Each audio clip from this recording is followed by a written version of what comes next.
Bienvenue dans cette édition de la mi-journée, voici les titres.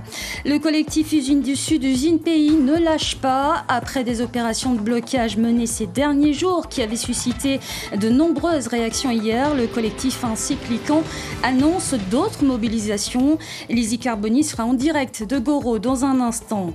11e congrès du Parti travailliste à la Maison des syndicats à Vallée du Tir. En thème de cette journée, quelle stratégie de sortie de l'accord de Nouméa? On fera le point avec Coralie Cochin.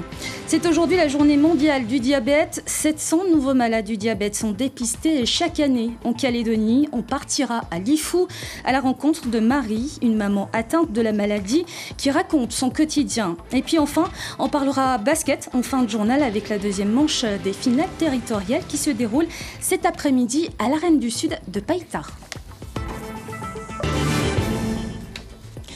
D'abord, cette information, 7 personnes sont en garde à vue suite à des violences qui se sont déroulées hier soir sur les baies de Nouméa. Une autre personne est au Medipôle. D'après la police, l'origine de ces échauffourées serait liée au drame qui s'était produit à Bélep en mai dernier et qui avait fait un mort. Une enquête est en cours. Le collectif Usine du Sud, Usine Pays ne lâche pas. Soutenu par Lican, la mobilisation continue et devrait s'amplifier. Lizzie Carboni, bonjour. Vous êtes en direct de l'usine Vallée à Goro où l'entrée est bloquée depuis jeudi.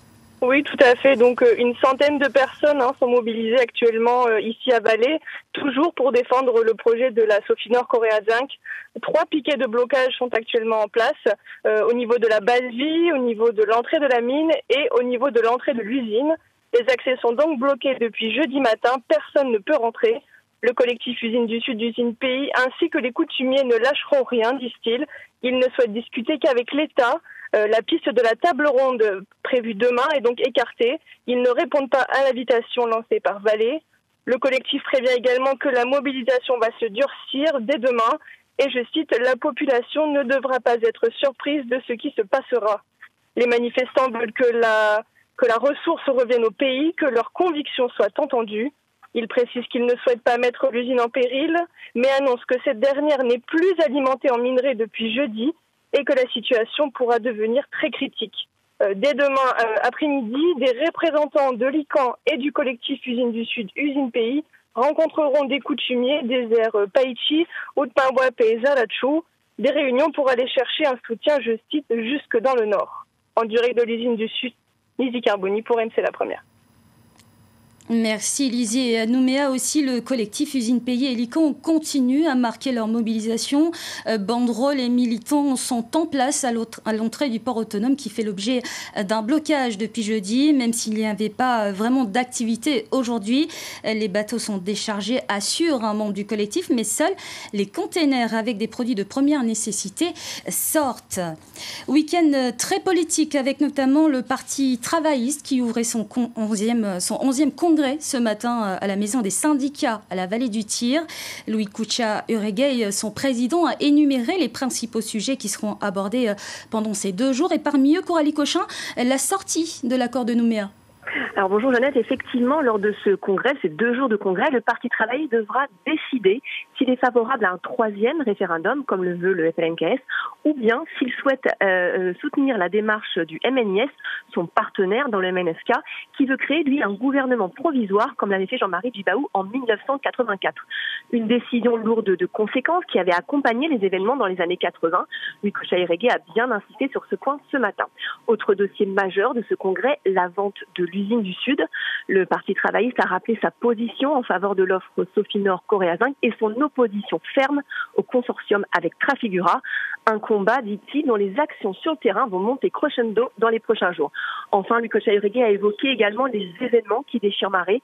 Il a rappelé que dans son projet de constitution pour Kanaki, le Parti travailliste veut confier une place prépondérante au grand chef, mais avec une case et une plage fêtière qui rassemblent et non qui opposent.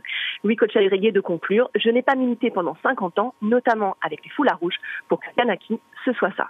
Coralie Cochin en direct de la Maison des syndicats, La Première. Merci Coralie Cochin.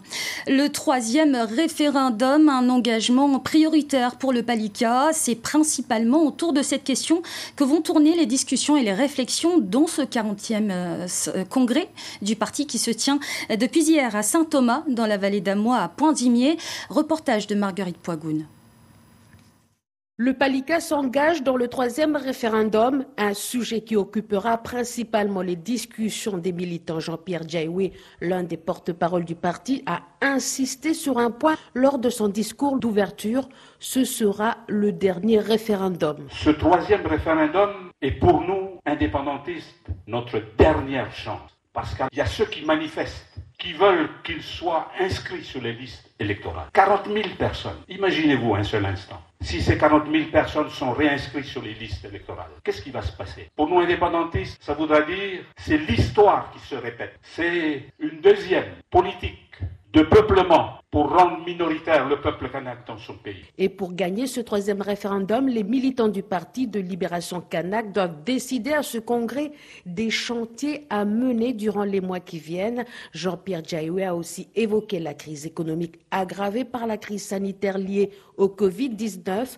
Conséquence, les recettes du pays sont en diminution et les dépenses en augmentation. Le pays est en train de s'endetter et les ratios prudentiels, c'est normalement 90%, mais on est à 167% d'endettement. C'est énorme. Les collectivités, d'une manière générale, vont s'attendre à une diminution importante de leur dotation provenant de la Nouvelle-Calédonie. Un contexte difficile dans lequel les indépendantistes vont travailler pour faire gagner le oui en 2022, mais Jean-Pierre Diaoué encourage les militants à travailler au sortir de ce congrès pour l'accession du pays à l'indépendance. Le 45e congrès du Palika se poursuit ce week-end. Les travaux en atelier sont prévus ce samedi et l'adoption des motions avec le renouvellement des membres du bureau politique auront lieu dimanche.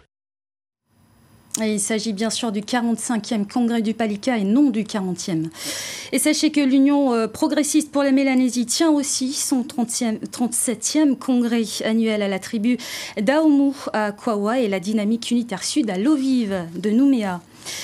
14 novembre, journée mondiale du diabète avec une mobilisation collective pour sensibiliser sur cette maladie qui touche près de 20 000 Calédoniens. L'occasion pour les organismes de santé d'organiser des tests de dépistage un peu partout dans le pays, car beaucoup ignorent qu'ils sont porteurs de la maladie. À Lifou, Clarisse Watoué a rencontré Marie Ouazizi. Elle est atteinte de la maladie depuis des années.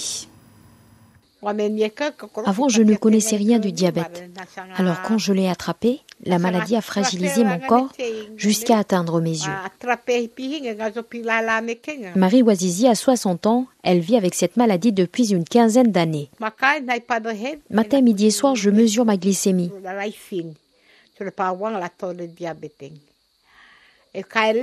Si le taux de sucre est élevé, je fais attention à ce que je mange jusqu'à ce que le taux redescende. Maintenant, je sais gérer mon bien-être alimentaire. De plus, on est suivi par les médecins. Chaque semaine, Marie se rend au centre de dialyse Aoué. 3 fois dans la semaine, lundi, mercredi et vendredi. Tous les après-midi. Au centre de dialyse, ils contrôlent notre diabète ainsi que notre tension artérielle. Marie limite ses déplacements et ses sorties. Elle a même arrêté de cuisiner.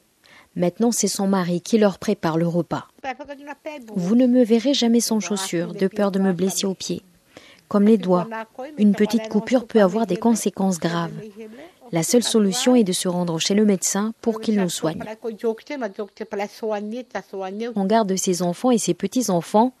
Elle leur conseille surtout de ne pas mettre de côté les médicaments traditionnels. Avant, nos parents nous obligeaient à purger toutes les fins d'année. De nos jours, la purge est devenue rare. C'est pour cela que des maladies de toutes sortes nous tombent dessus, et pas uniquement le diabète. C'est un reportage signé Clarisse Ouatoué. L'association Valentin Aoui organise aujourd'hui ses portes ouvertes jusqu'à 17h au programme des animations pour les enfants, concerts, brocantes, mais aussi un stand d'information sur le diabète, première cause de cécité sur le territoire. L'association, qui compte une 60aine de membres et une 30aine de bénévoles, oriente chaque année près de 150 personnes atteintes de handicap visuel. En région, pas de reconfinement en Polynésie, mais le couvre-feu reste en place. C'est ce qu'ont annoncé le haut-commissaire et le président Édouard Fritsch ce matin. Les mesures en vigueur sur Tahiti et Moorea sont prolongées jusqu'au 14 décembre. À partir de mardi prochain, les compétitions sportives, vide-greniers et marchés aux puces seront interdits. Les îles sous le vent sont soumises aux mêmes contraintes, sauf pour le couvre-feu. Pour rappel, au Fénois, 53 personnes sont décédées du Covid-19 et 98 personnes sont aujourd'hui hospitalisées. Direction le Mont d'Or à présent, avec le coup d'envoi du parcours santé d'Okamo, un parcours pour valoriser la santé des Calédoniens. C'est le concept adopté par le gouvernement afin de les sensibiliser aux activités physiques. Un départ assez timide pour ce premier jour dans la commune du Mont d'Or. Un désintérêt alors que près de 50 000 Calédoniens sont actuellement en longue maladie, dont un tiers pour diabète. Valentine Eurissouké, membre du gouvernement en charge de la santé et du plan d'Okamo. On part du constat aujourd'hui qu'on a un réel problème sanitaire en Nouvelle-Calédonie. Donc pour un tout petit pays, 49 000 personnes en longue maladie, donc 15 000 diabétiques. Le constat qui est fait, c'est que toutes ces maladies chroniques sont liées à nos modes de vie, donc qui sont de plus en plus sédentaires. On fait moins d'activités. Et simplement pour rappeler aujourd'hui que l'inactivité physique et la sédentarité sont des enjeux de santé publique. Et l'objectif justement de ce parcours, c'est de rassembler tout le monde autour de cette problématique qui est la santé de nos populations. Et des propos recueillis par Lorelei Aubry et Ondine Moyatea. Les passionnés de jeux vidéo, de manga, d'heroic fantasy ou encore de l'univers des super-héros sont attendus ce samedi à la Maison des Artisans. Et tant pis s'il n'y a pas d'invités internationaux, le Week-end Geek propose cette année encore de nombreuses animations originales. Comme chaque année, le temps fort sera les concours de cosplay. Et parmi les nouveautés cette année, une nocturne est prévue jusqu'à ce soir 20h30. On termine avec du sport à l'Arène du Sud de Païta avec cet après-midi à partir de 15h, la deuxième manche des finales territoriales de basketball. L'Olympique chez les dames et d'Imbéa chez les messieurs sont en balance favorable pour décrocher un titre. Martin Charmasson. Pas de suspense lors des premières manches des finales, mais si les écarts ont été conséquents, cela n'enlève pas la qualité des prestations des vainqueurs. Une qualité de jeu qui vient de l'expérience accumulée et mérite de se déplacer pour l'observer ou donner son maximum pour s'en rapprocher. Les filles de l'Olympique, tombeuses du Mont d'Or 64-31, ont récupéré cette année 2 joueuses passées par les 3e et 5e divisions métropolitaines, Pauline Schulz et Élodie Lecordier. D'autres éléments ont évolué en Minime France. L'ONBB est armé et le Mont d'Or, ancré sur Batia et Louépac, devra compter sur d'autres coéquipières pour la revanche. Côté messieurs, défi de taille également pour le 6e kilomètre, battu de 41 points mardi. D'Imbéa, double tenant du titre, dispose de 4 joueurs à plus d'1m90 et de beaucoup d'expérience. Doumbia et Esnedeguet ont joué en National 1, Weber en National 2. Les Blueskins ne comptent pas se laisser impressionner pour autant dans ce deuxième match. Leur objectif, égalisé à 1 partout. Coup d'envoi de ces finales à l'Arène du Sud, 15h pour les filles, avant le match des garçons. Et voici qui met un terme à cette édition. Prochain rendez-vous avec l'information ce soir à 17h en radio et à 19h30 avec Yvan Avril en télé. Tout de suite, la suite de vos programmes.